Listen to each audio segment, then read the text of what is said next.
Hi, my name is Kathy Pichora-Fuller, and today I'm going to take you all down a stroll on memory lane. And we're going to think about, what does cognition have to do with audiologic rehabilitation and aging? So on the topic of reminiscence, I'm going to see if you remember one of the famous 20th century musicians, a Canadian, Joni Mitchell, who was born in 1943 at Fort Macleod, Alberta.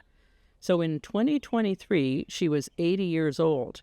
She's still alive, she's still playing, and she's still winning awards. So think about her when you think about an aging person. Think about her as a successful aging person, and she's had disabilities, she's had issues. If you've ever heard me before, you've probably heard this quote from an older woman. It was on a little scrap of paper that she gave me one day. She said, "When you're hard of hearing, you struggle to hear." Okay. When you struggle to hear, you get tired. When you get tired, you get frustrated. When you get frustrated, you get bored. When you get bored, you quit. But she was very happy because she said, "I didn't quit today." So we start with hearing loss and we kind of cascade through fatigue, through emotional stress, and finally social withdrawal. So that is our objective, is to keep older people from socially withdrawing. And between hearing and social withdrawal, we have to travel through cognition land. What are the auditory cognitive links in typical aging for adults who do not have any significant clinical cognitive impairment? Okay, so who is coming to your clinic?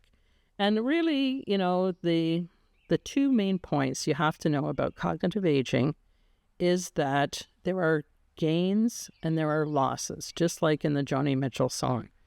So what do you lose? You lose fast processing of information in the moment while you're crunching input and madly trying to understand. So the kinds of things that happen for an older adult in cognition is they slow down. Their working memory isn't quite as good in terms of how much they can remember, and their attention may be altered. So slowing, working memory, attention.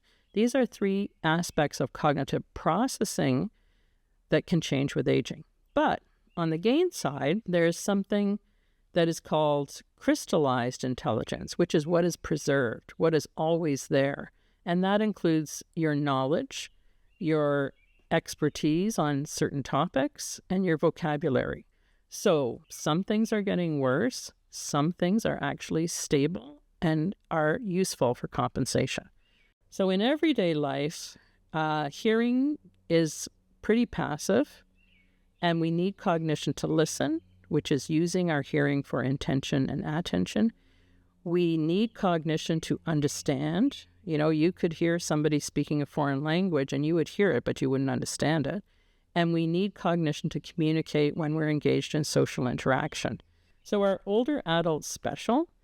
Well, the audiogram is the audiogram, and everybody needs amplification if they can't hear a sound.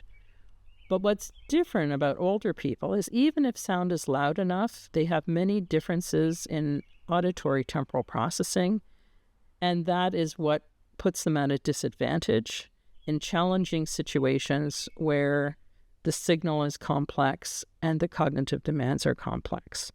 So think about giving them that advantage, and then they might look pretty similar to young people.